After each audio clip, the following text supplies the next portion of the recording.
Hi guys, welcome to episode 5 of All About That Reef. Today we have a very interesting talk with a group of 4 people who dive. Just like everyone else, they decided to go on a dive one fine day, and the difference between them was that they didn't come back for almost a day.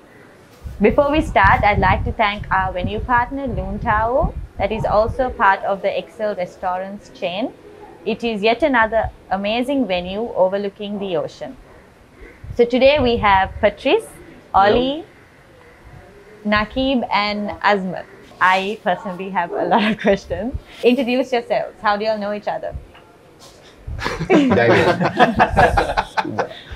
Well, we didn't know each other before that Sunday, which was 2nd December 2012. Okay, it's December, so how long has it been now? 8 years. Wow. Yes. 8 years. We just celebrated the anniversary recently. We knew each other on the boat. Yes. And we got time to get to know each other a little bit more during that drift. Both of us knew each other. Okay. Okay. And we had done a few drives with Ollie. Okay. But first time I dived with Patrice. So I didn't know him much because we got in the water, we dived. So until we were lost in the sea, that's how I got to know his name. The whole trip I kept calling him. I asked him what his name was. He said it's Patrice. But actually it was Patrice, and he only introduced himself half the dive. So what happened different? Like, I mean, normally people just go on a dive. What happened different on this particular day? The way I recall it is that that season had started a bit early, and we had dived the weekend before, so a couple of weeks before that also we had dived in November, late November. And we just called, like Aziz said, we've been diving with Ollie many times before that. So we just called him, booked the boat, and we went and we showed up on the beach and didn't really pay attention to who our diving buddies were. But we met Patrice on the beach, on the boat, and we just took off. And the dive site we went to that day was the car wreck, which is just close to the harbour, and we had actually tried to go there. So you go from Mount? From Mount Lavinia. The dive center was in Mount Lavinia. Okay. So, just 100 meters from here. Yes. Okay.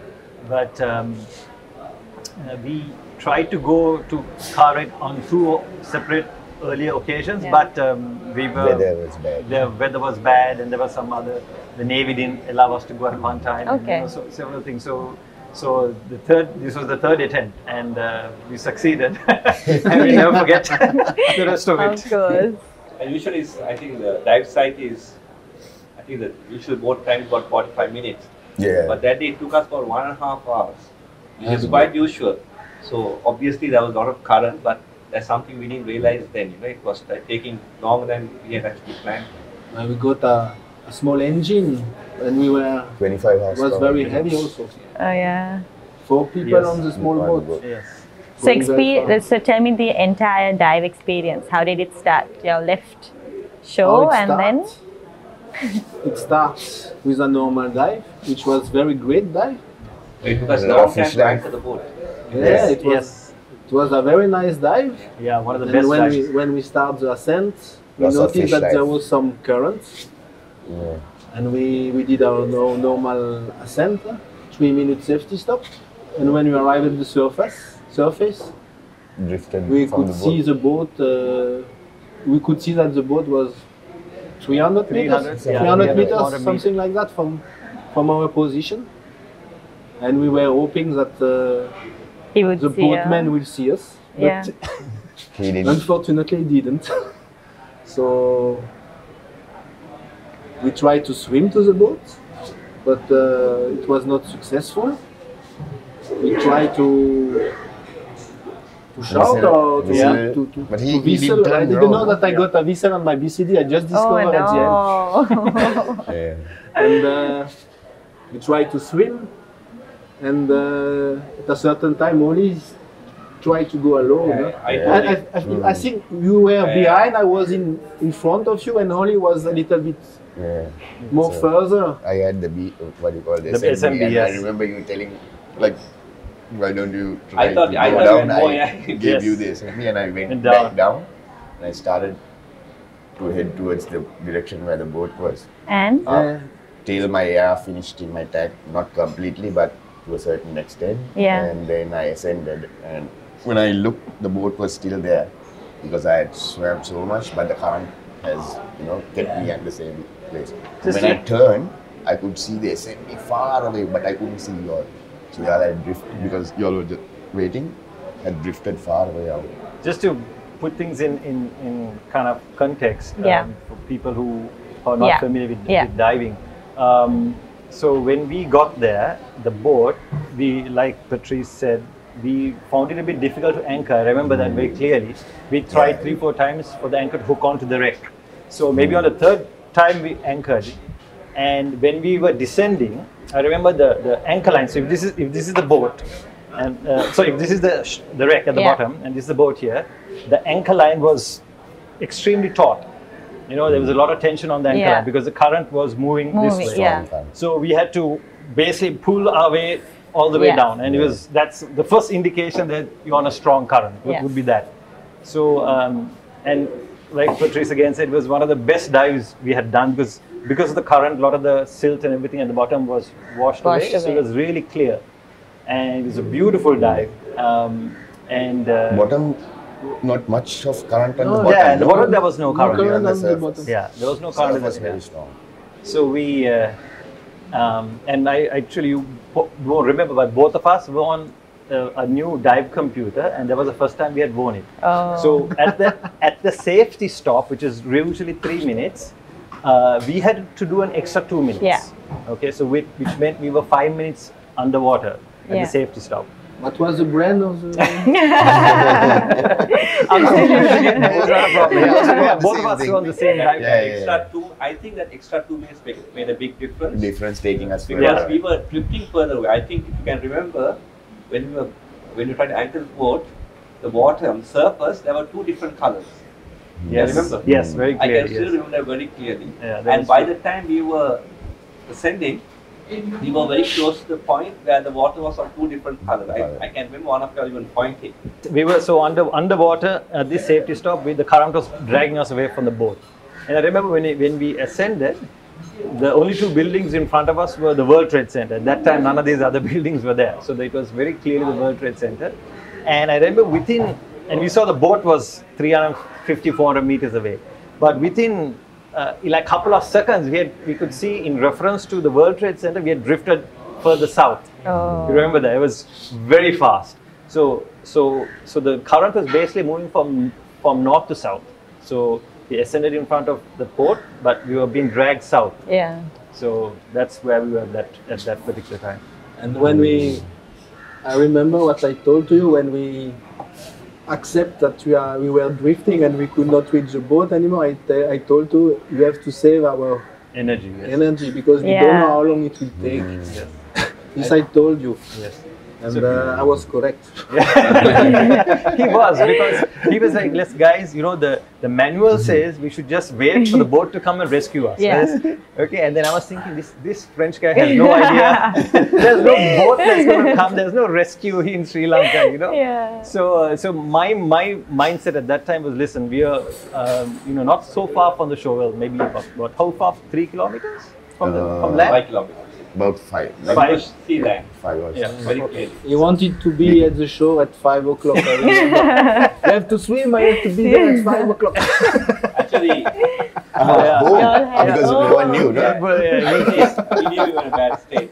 But the initial idea was, okay, we thought the current is drifting to the south, so we thought, okay, let's go with the current, save energy, and hopefully at some point the current will end, and then we could swim to the shore, because we could still see the land. Yeah. So I was trying to keep spirits high.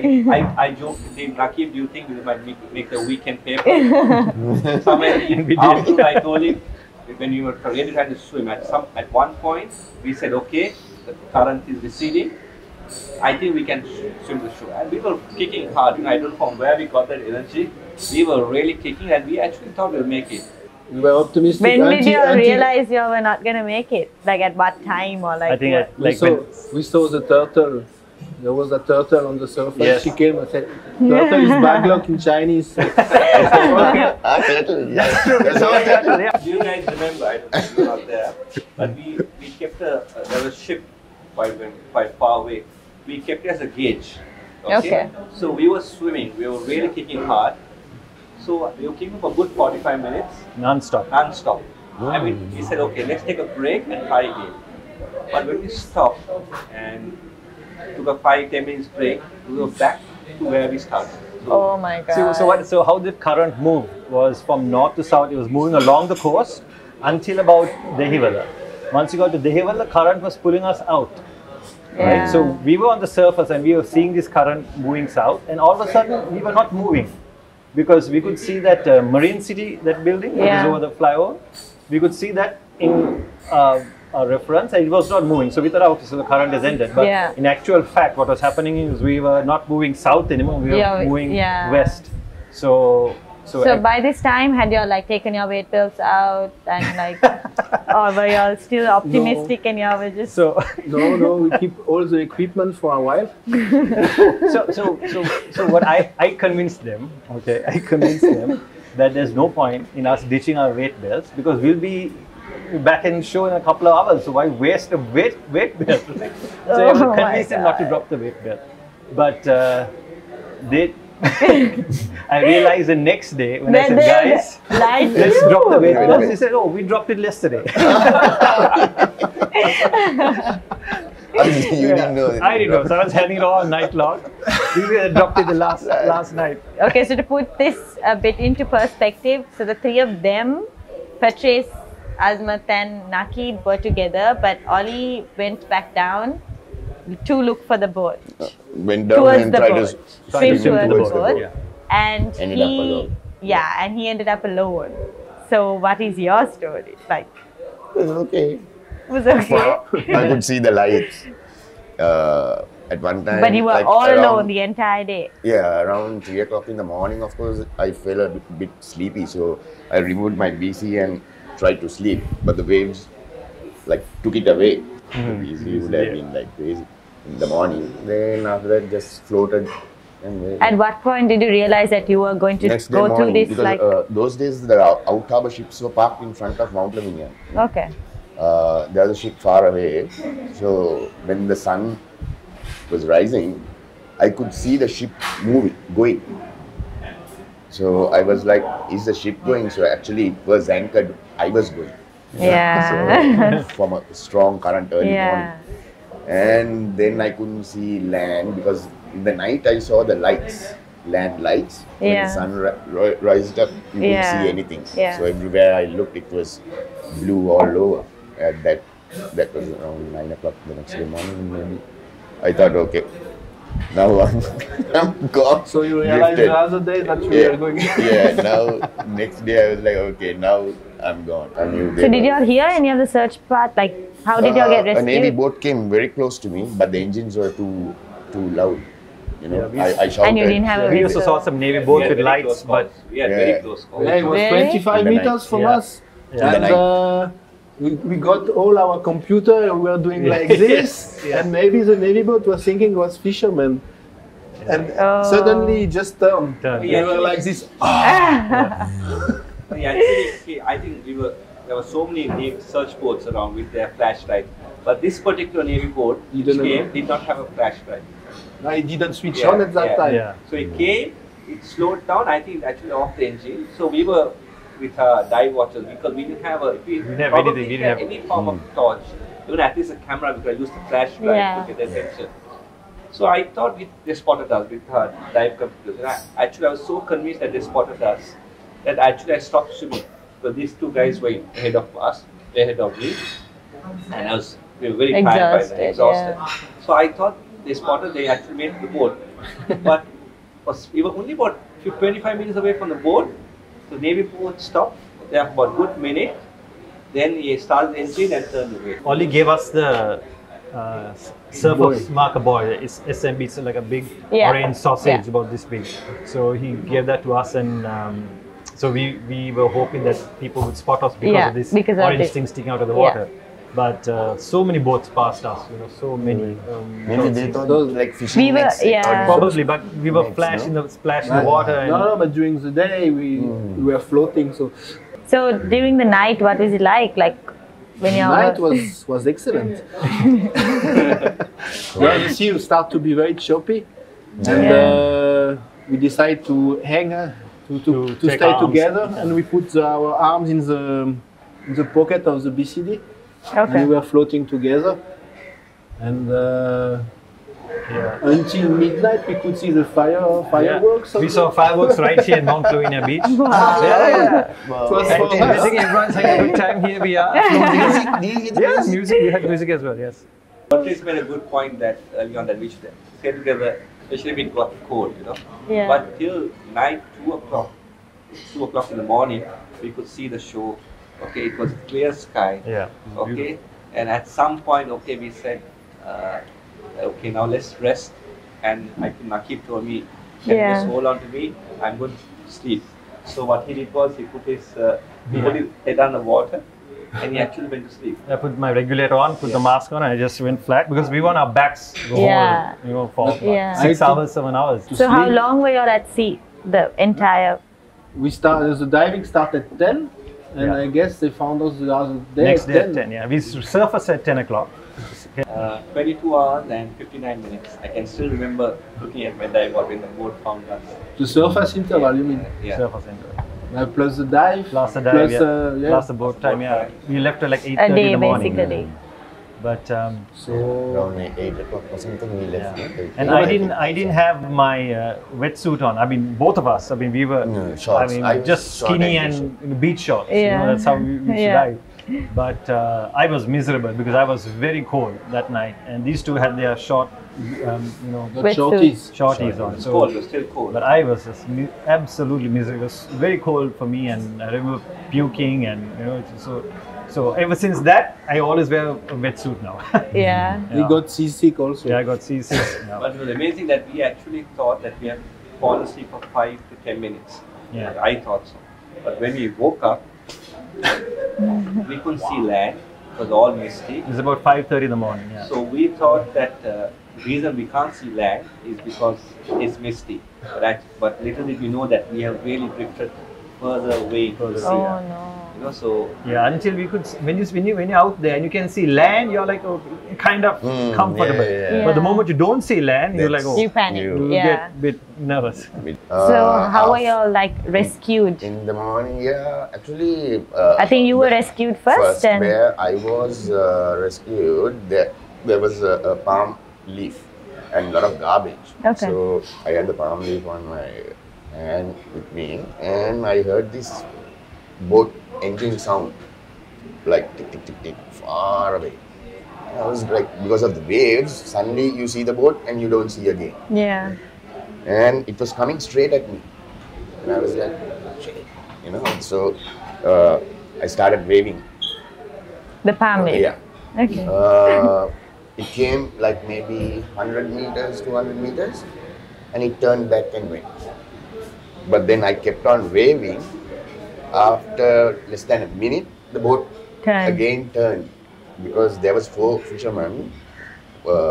They had come thinking there was fish because there was 2 seagulls hovering above them. Oh. Yeah, and they had thought. You show them are vultures, no? Maybe they were, I don't know whether they were looking, waiting till, you know, pass up. Yeah. And then they had come thinking that there was fish.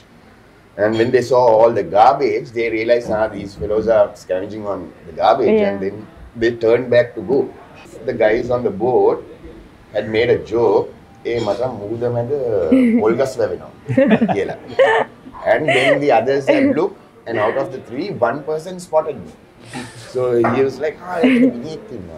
Oh Then my they turned and came. God. So if I hadn't waved it, they would have gone. Yeah. it's quite amazing, very similar story with us. Because the first day they couldn't spot us, there were so many boats that passed us. Second day he found a branch. I think you can tell The much bamboo, about it was the like a bamboo. 7-foot long bamboo. It was a big one. Bamboo, it was a palm tree or Bamboo, it's a bamboo. It was a bamboo. So we put the boy on the top of the bamboo, and I was keeping it like Yeah. this, but it was very heavy. Yeah. But I didn't get too much help, you know, because those guys were not helping me. So after a certain time, I said, okay, I put in the water and you have to do it now. Of course. I'm not the only one dying here. But actually, also, when he found the bamboo, I thought there's a good chance that will be found. You know, Yes. the bamboo will make a big You difference. spotted the bamboo first, Yeah, right? yeah. You I spotted spotted it what and he So at around 7 in the morning, there was actually a boat past us, 100, 200 meters, but unfortunately he spotted us. There was also a plane. the plane, yeah, there was a plane. I that think went- it was also, he was looking for us, Yeah. most probably. because he did 2 rounds, yes. Yeah. And that's when we were holding the bamboo for good 3 hours. And there were so many other little incidents which happened. It's quite. So at one point, Nakib told me, he is the most optimistic, you know. So he said, look, today I have my doubt. That's the only time, you know, he was. Because we had put so much of effort into trying to swim to land. Because Yeah. we had no idea. We thought the current had ended because, you know, like I said, we didn't realize we've been drifted further out until Yeah. the next day. And after we must have kicked maybe for 1 hour non-stop towards, because we knew And which the way morning. east was. In the morning, because we knew where east was. So we said we got to kick. And after about like an hour, 2 hours of non-stop kicking, and we could still see no sign of land. And by now it was about 9:30 in the morning, so we knew it can't be missed at this time. Yeah. And then I came and told Azzy, you know, this is now it's getting serious. You know, because we were not, at least I was not prepared to spend another night in the ocean. It was Yeah. quite tough. So we were, so we I were don't kicking know for what like they mean. three hours non-stop, and then I remember it's around 10 o'clock in the morning by now, and I remember going, and I had separated from Patrice and Azmat. So I was wondering what those two were doing. Those two were like, you know, talking, and I'm here, I am, you know, 100 meters away, so I got a bit worried. So I Maybe they were trying to kill you and eat you. I had all, Okay, let's I had do all kinds of it. thoughts running in my mind. That's a good one. So I stopped He's kicking. like, I don't swam, trust these people Yeah. anymore. cautiously made my way towards them, and then Azmat said, "Patrice just ate a fish." Yeah, so this fish was quite fresh. He was floating, and A dead before fish. I tried to, he was dead, of course. And before trying to eat it, I just checked if it was still fresh. He was still fresh. So I remember I was watching one film at the TV where I saw that the liver of the fish was having lots of protein, you know. Okay. Smart. Okay. So I decided to give a bite where the Oh, liver was, no. and I eat the liver. And after that, I asked Asmat, "Do you want some?" He said. He didn't reply, so I threw it away. And once I threw it away, he said, "Yes, yes." Oh my God. Do you have any other stories? Where did you try to eat anything? Like same, what do you call this? Japan jumper, you know, Okay. so there was a lot of them floating, so I thought maybe it has water Yeah. and stuff. I had a small bite, but it was slimy. Yeah. So I didn't like the taste that It's much. not a good taste. You tried it as well? Yeah, I Oh, tried. okay. I was trying to find water. I also tried Yeah. to test salt water if Yeah. it's okay, but Yeah. it was not so okay. Yeah, so by this time it was around 10 o'clock in the morning, and with this Yeah, I was bamboo slowly and losing this hope. SMB tied to it, this orange thing, we thought for sure that people will see us. I said, when we got this bamboo, we thought this is it, this is our chance. But at least 5 or 6 boats passed us, you know, without noticing. And then that's when we and then we started kicking, and then we didn't see land. And that's when we thought, you know, this really doesn't look Yeah. good, you know. And you were losing hope. Yeah, I mean, we were losing. I mean, at least I was thinking, you know, it's going to be harder and harder, to Yeah, find us. yeah. Even with this, if they don't see us, because we had a good leverage, you know, visibility Of course, wise. So By that time, there were no ships to be seen. yeah, there was no ships. Or, you know, boats had gone, so many, and we thought all these fishing trawlers that were returning to harbour by 10 o'clock, they would already probably all Yeah. return to harbour, and that's when we saw one boat. Again, maybe 300 meters, 300, 400 meters away. And we just did the same thing, waved, yelled, you know, splashed the water. And then suddenly we could see the bow of the boat slowly moved towards us, turn and come, and then come out. We still weren't sure because so many boats passed us, right? Yeah. So this boat kept on coming, and then we were waving and waving and waving, and suddenly the guy stood and waved his fishing net back at us. Oh, wow. Right? And that's when we knew that he had spotted us. You spot him. It's us what Yes, spot I him. spotted. I was the first to spot. I heard a noise. Yes. Okay, sometimes you don't yet see, you hear all kinds of Yeah, strange noises, so you don't know what to believe. But I was the first to hear the noise, and They were fishing. Huh? They were anchor and they were fishing. Right? Yeah. and And, finally, Yeah. It was just a random fishing boat that happened to be there. So, Oh, so they weren't looking no, they for- were not looking oh, for okay. us. So they were fishing. They were just fishing, yeah. Fishing for us, I hope. I still remember that the guy in the boat. He said when he spotted us, How many? Yeah, What I mean? Yeah. 2 people. Yeah, 2 people. 2 guys, yes. Then they took us on board, gave us water, and I remember Patrice wanted to take that bamboo as a souvenir. He wanted to, remember? He wanted to take that as a souvenir. I said, no. Yeah, it was- I remember when I had water, the throat was burning Yeah. sensation. Like, You're so that scratched. What dehydrated. was amazing is, soon after we were rescued, 10 minutes later, we find a boat that we spotted another boat that was from the dive center, a very familiar face. Yeah. Then another 10 minutes later, we see the Navy boat just passing us, and all of a sudden we were like, All Everyone was looking everyone was for, looking yeah. Once we were on the boat, we found out that there was many boats. Yes, yeah. Only did we get right to the show that we like, oh no, these guys are all for us. Yeah. Huge Big crowd, crowd, huge yeah. I was crowd. not expecting so many people. Yeah. But I remember the nicest thing that you realize when you first get on the boat, you know that you're rescued and you're going to live and survive. Yeah. And then literally 3-4 minutes later, I see one of the instructors who taught me when I did my open water, because Jehan Pires. So he was there. He was the first familiar face we saw. You know Jehan? Yeah. Right? Yeah. And then literally 2 minutes after that, Naren Gunasekar, he used to be here. He showed up in another boat. You remember. So those two, then when you see familiar faces, Yeah, that you is feel really much, reassuring. yeah. But those guys did not know that he had been rescued. Yeah, they did not know because we asked about Ollie. I Yeah. thought there is another one only, Yeah. and we asked, yes, I remember. Yeah. At that time, they said no, they're not found Ollie. That shocked us as well because we thought Ollie would have definitely been found. We thought that he's an experienced So guy. we never knew that he made it to the boat Yeah. or he didn't make it to the Yeah. boat. Yeah, we thought he made it to the boat. Right. Yeah. I can remember Patrice still can still I can remember. Yeah. I really hope that they found Ollie. Ollie, I yes. can say something very good. Yeah, because I thought that Ollie would have made it to the boat and then organized all that. But Patrice said, Yeah. I'm not sure if he actually made it to the boat. So what would you all do different when you all go on a dive now? First, make sure the boatman is experienced, at least he know about diving.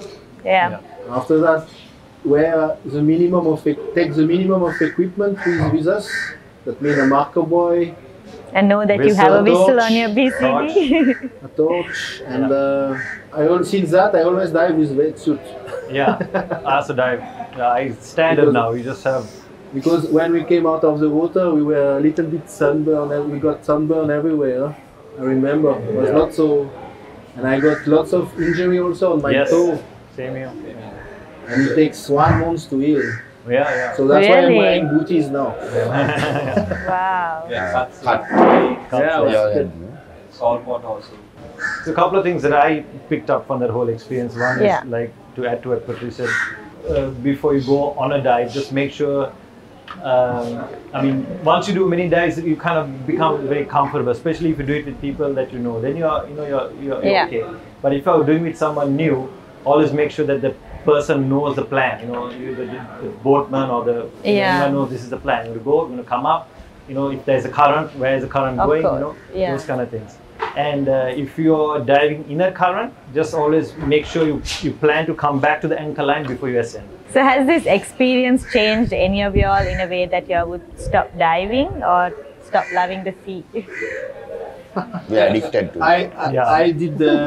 You all literally came back from a dive, right? Yeah, Just now? just come So together. But that hasn't really changed. the first dive after the incident was for me 5th of January 2013. That means 1 month Yeah. after, because, and I told to myself, if I don't dive now, I will never dive again. Yeah. So I treat myself. It took me a year to start diving here because a lot of family pressure. Yeah. So again, on a weekday, I said, okay, this is not going to happen. I called one of my friends and we went to Nigambo and we did a dive. So once you get in the water, you forget everything else. Actually, Even if it's like such a bad experience, you take the good out of it. Once you're in the water, once you aim, you see the bottom, you see all the reef, the fish. Yeah. You forget everything else that's in your mind. You only focus on that. Yeah. That's amazing feeling. I mean, like what happened to us is quite such a rare incident. It's not something that happens regularly at all. Of course, yeah. So people have been diving for a very long time without any incidences like this. So it really put me off diving at all because it was nothing to do with the dive per se. It was something else. So the dive was perfect and it went off quite nice. So so as far as the putting off us going diving again, there was not an issue at all. I was like Patrice waiting to go back in, but unfortunately, you have family and friends who are quite dead against it because we also need to remember the anxiety that they went through on land. Of course. Yeah. So they went through a lot of sleepless nights and so we have to keep that in mind. So for that reason, I stayed away for about a year, or less than a year. And then went back in again, and then I've been diving ever since. Okay. Kept on diving. I don't think he got affected by this at all. He took off to Australia. He worked on Liverpool. He worked on Liverpool. You flew to Australia? Yeah. Right after that? More or less. Wow. Wow. Quite bold of you. What do you have to say to the dive community here and everywhere else about your experience? Never give up. Yeah. Stay positive. Or try to stay positive. And believe in yourself. Yeah. And if it's happening, better to stay together than trying to split. Yeah. And I hope this story doesn't put off anyone who is thinking about diving. Yeah. Because really, it's one of the great safest. That you mentioned that. Yeah, it's a very safe sport. There are of course certain rules, and what people, if you're a non-diver, you will look at diving as like an extreme sport, right? But actually, what we do is called recreational diving. So it's for 30 meters. Up to 30 meters you can go, and you follow. There's a course that you need to follow, and you pass the course. You're qualified. You have a license, and as long as you stick to the rules, it's not very difficult rules. It's basic rules. It's a very safe sport to do. So I hope it does not put off anyone from diving because it's really a lovely sport, and all of us are diving even after this. So. Yeah. Every sport has a danger, but this, as long as you stick to the rules, it's very, very safe sport. Definitely. But I would say when we were drifting and kicking, I was thinking about my family at a certain time, and I told to myself, if I have to die, it's not like this, it's too slow. I don't think for me the death was ever in the mind because it was so positive till latter part of the next day. That's great though. Yeah. We were all very optimistic. As we came to land, we went to the hospital. The first thing I asked the doctor, are you going to keep me? He's like, yeah, but he said, I want to go have my beer. Then he was like, if you want, you can go. Okay, so I think we're going to wrap up this interesting talk. And thank you so much for coming and telling everyone your experience. It was so much of fun to talk to all of you. Welcome. Thank you. Thank you for having us. I hope you enjoyed this episode and catch you next time.